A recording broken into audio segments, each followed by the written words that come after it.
Hello મિત્રો, જય માતાજી. કેમ છો? તો બધું મજામાં? જો આપણે આજે પાછા આપણે કલમુના ખેતરમાં આવી ગયા છીએ. આમ તો જો કે આપણે બધે ખેતરમાં કલમું જ વાવીએ છીએ. આપણે પ્રખ્યાત ખેતી છે આપણે આ સારુકુંડલા તાલુકાના ઠવી ગામની કેસર કલમ મેંગો ફાર્મિંગ. સૌથી બેસ્ટ કલમ આપણે ઠવી ગામમાં થાય છે. આપણે ઠવી ગામમાંથી જ આવીએ છીએ. જો આ કલમ આપણે આગલા વિડીયો આના યુટ્યુબ ચેનલમાં આવી ગયા છે, તમે જોઈ લેજો. ત્યારે કેવી કલમ હતી ને અત્યારે કેવી કલમ છે, તેનું રિઝલ્ટ કેવું આવી ગયું છે. 100% રિઝલ્ટ આવ્યું છે કલમનું. અને આવી કલમ લેવા માટે અમારો સંપર્ક કરો, જેથી કરીને પણ બધા પણ લોકો કેરીઓ ખાઈ શકે છે. આપણે સ્પેશિયલ કેરી જ ખવડાવીએ છીએ. આપણે કેસર કલમ બનાવી. આજે આપણે આમાં દવા છાંટવાની છે. એનું કારણ છે આપણે દી હાથમાં જ દવા છાંટવાની.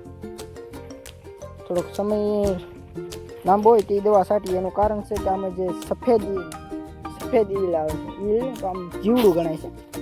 એ ગમે ત્યાં ડોકે ડંખ મારે એટલે કલમ ફૂંકાઈ જાય છે. એટલું ખતરનાક એ જીવડું આવે છે. આપણે ટાઢું વાતાવરણ થઈ જાય તો એ દવા મારીએ એટલે એને લાગે. તડકાના એ પાનની નીચે હોય એટલે કાંઈ ગણ કરે નહીં.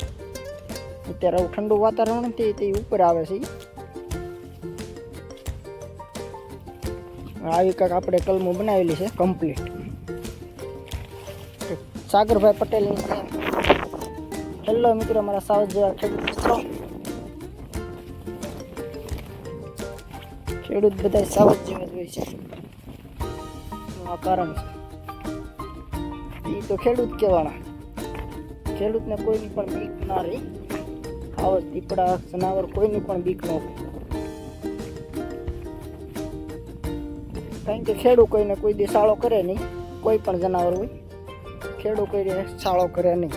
એટલે ખેડૂતને વિશ્વાસ હોય આપણે એનો સાળો ન કરીએ એટલે જનાવર પણ આપણો સાળો ન કરે. બાકી જો આવી આ જે અમારી કલમું છે ને, આમાં દીપડા પણ બેઠા રહી છે. એમને ખબર પણ ન રહી. અમુક ટાઈમે બેઠા રહી. આપણે આ જનાવરનું જ ઘર છે, જંગલમાં જ છે. ચાલો હું તમને વાત દેખાડું કે આપણે કેટલા ગામના જંગલ લાગે છે. તમને વિડીયોની અંદર બતાવું તમને જંગલ. તો આપણે આ ધાર છે, અને પછી જંગલ બતાવું તમને.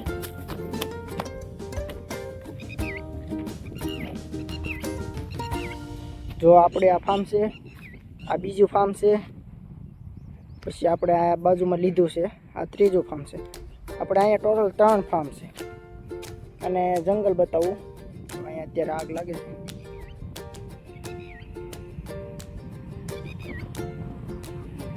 આ છે 28નું બીડ. આની પાછળની ધાર છે ને, એ આવી જાય છે નાળનું બીડ. અને જે આ ધાર છે આને કહેવાય છે હોહરિયાની ધાર. આ ખૂણો પડે ને આ બંગલાની પાછળનો, ત્યાં હોહરિયો આવી ગયો છે. અને આ સાઈડ આવો એટલે ભોકરવાનું બીડ લાગે. અને આ સાઈડ લાગે વડાળનું બીડ.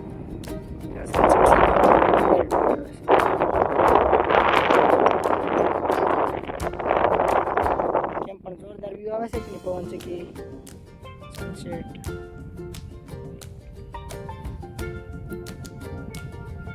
આવા નવા વિડીયો માટે અમારી ચેનલ સબસ્ક્રાઈબ કરો, સપોર્ટ કરો, જેથી કરીને ખેડૂત ભાઈઓને માહિતી મળે કેસર કલમની ખેતી કેવી રીતના થાય છે, તેમાં શું શું કરવું પડે છે. હું ટોટલ માહિતી આપતો રહીશ બધા વિડીયોની અંદર.